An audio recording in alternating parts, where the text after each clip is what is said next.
Well, the reason I got chosen is because they said Magic and Larry are going to speak tonight and nobody else wants to do it. So that's how I got chosen to speak.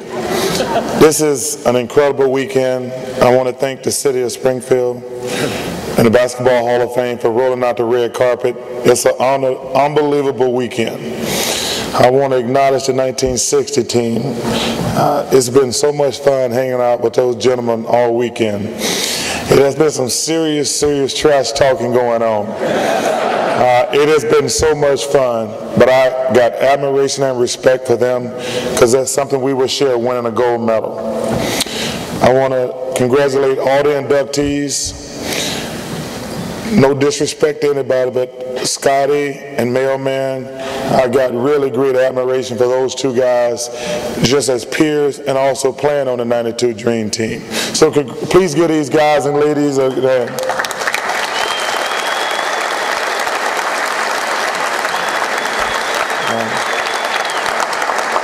To the 1992 team, man, it was, to piggyback on what Mr. West said, when you're standing on that podium and they're playing the national anthem, you just got chills down your spine. There's nothing I've ever experienced in my life like it.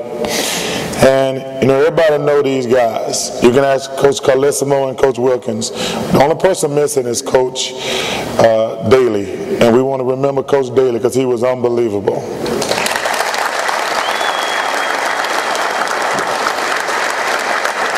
And to a person on that team, everybody were wonderful guys. Clearly, we tried to kill each other during the regular season. But let me tell you something. That time we spent together, it was from being from man to man. I've never had more fun being around anybody. We had fun every day. Everybody got along. There was no ego. We had fun. And that, you know, clearly everybody reminds me I never won a championship. So that to me was like winning the championship, winning the gold medal, and hanging out with these guys. And I'm just humbled, us going in as a team. I was humbled going in as an individual.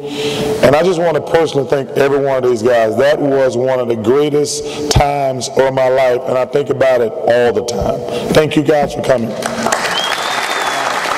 Greetings, welcome to So Much to Talk About. We're here at the 2010 Enshrinement Weekend, Naismith Basketball Hall of Fame. My pleasure to have one of the great players in the NBA in the late 80s into the 90s, and this gentleman has done great things in not just on the court, but off the court as well, and executive offices too. My pleasure to have 1992 Dream Team member, Mr. Chris Mullin. Pleasure. My pleasure. How you doing? Everything's well. Everything's well. And I wanted to talk to you first. St. John's. I grew up 20 minutes away from St. John's. And everything, and you know, the program now is starting to, you know, have some good energy with Steve Lavin. But talk about how big it was during the time that you were there, especially with the great Lou Carnesecca. Yeah, absolutely. St. John's University is a huge part of my life, and St. John's University, in my mind, is Lou Carnesecca. They're synonymous, and you know, it's a tall order to try and repeat, you know, what Coach Carnesecca, not only as a coach, but as a person and what he stands for. But I wish him the best. I think if they just try and follow his lead a little bit, they'll be just fine, you know. And Steve Lavin, I haven't met him yet. I know of him, and I think he's going to do a wonderful job.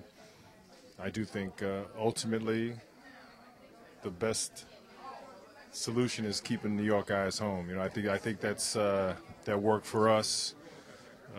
It was a great time in not only St. John's history. Getting college basketball back to the Garden was a great thing. The Big East came, you know, into its own at that time, and we had wonderful coaches. And you know, St. John's to me is New York. It is Lou Carnesecca, and his blueprint is the one to follow. Talk about your times at Golden State, run TMC. I mean, just one of the most exciting times of basketball there. And you were formerly general manager of the Golden State Warriors. So talk about how can that it seems like the franchise has a long way to go to get there, but it's under new ownership. So can it get back to the way it was when you were there in the late 80s into early 90s? Yeah, well, my playing career with the Warriors was highlighted by playing with Tim and Mitch. I had some other wonderful teammates as well. And You know, I think a few years ago the team was on its way. You know, we had won 42 games and 48 games. Took a little bit change of direction at this point in time with the new ownership. Hopefully that goes well. It's a great franchise, great history. It's a great area. You know, the fan support is incredible, and they do deserve a first-class team and first-class organization. I hope that happens. Chuck Daly, the late great Chuck Daly, I had the honor to interview him 2 years ago here at the Hall, and but he said it was like traveling rock stars. It's like 12 different rock stars, and everyone was willing to sacrifice and not have the egos of like, I'm the star. Everyone's willing to be a star together. So talk about how that process happened throughout the time of practice and, of course, your time in the Olympic trials and in the Olympics. Well, I think that happened a lot because of Chuck Daly. You know, Chuck was a very charismatic, had a huge personality, was a championship coach, dapper dresser, you know, all that. But he had a way about him of being a regular guy. You know, he's a guy's guy, you know. So if you knew Chuck from afar, you would think he was a movie star type of guy, you know, the way he came off. But when you got to be around him, he was a regular, he could have been your neighbor or your high school coach. You know, that's the kind of warmth and class and dignity and humility he had. And I think that rubbed off on the team. I think it did. The other part is, you know, all the guys on that dream team, you know, from Magic to Larry to Michael, Scottie, Charles, Johnson, all those guys were established already. So they really weren't fighting for who they were. But the amazing part of that team was it was a bunch of mega stars. And so quickly it became a team. And that was the most amazing part and also the most fun to be a part of. USA Basketball now, of course, the World Basketball Championships coming up.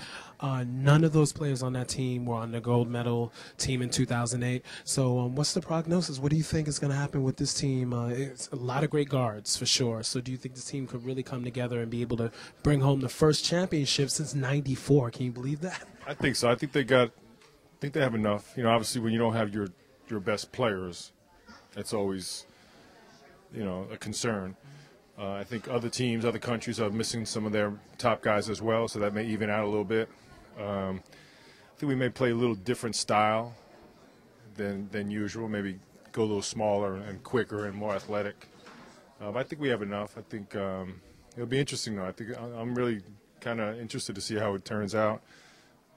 But I think they'll do fine. I know they've been working hard. Coach K, who was one of our assistants, and Jerry Colangelo have done a great job reinvigorating USA basketball. And, yeah, so they got a lot of talent. And, you know, at some point they're going to have to come together as a team. That's going to be the key. What are you up to now? What are you doing right now?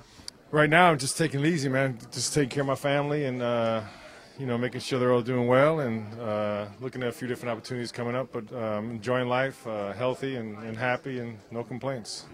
I hope you get serious consideration for the GM job for the Knicks, for sure, because I know you're good friends with Mr. Donnie Walsh.